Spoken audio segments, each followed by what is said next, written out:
Zee 24 तास एक पाऊल पुढे। आंतरराष्ट्रीय बाजारपेठेत कच्च्या तेलाचे भाव वाढल्याने पेट्रोल 79 पैशांनी तर डिझेल 51 पैशांनी महागले।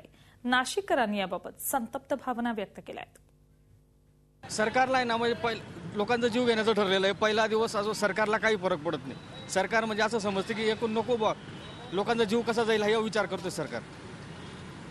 नियोजन करायला पाहिजे जसं बातमीनं जायला पाहिजे 1 रुपया वाढतो 50 पैसे वाढत आहे का 2 रुपये कमी होत आहे। सरकार काहीच नाही नियोजन घेत त्या गोष्टीवर। पेट्रोल आणि डिझेलचे भाव वाढले की ओघाने सगळं अन्न धान्य सगळंच वाढणार, कारण ट्रान्सपोर्ट वाढणार, म्हणजे पब्लिक ट्रान्सपोर्ट वाढणार, सगळंच वाढणार, सगळे प्रॉब्लेम इथूनच निर्माण होत आहेत। तर त्याच्यावरती काहीतरी सोल्युशन सरकारने काढायला पाहिजे। असं दर महिना वाढवून आणि वाढवताना 2 रुपये वाढवतात, कमी करताना 25 पैसे कमी करतात, म्हणजे 4 पायऱ्या चढतात आणि 3 पायऱ्या उतरतात, काहीच उपयोग होत नाही ना त्याचा। झी 24 तास एक पाऊल पुढे।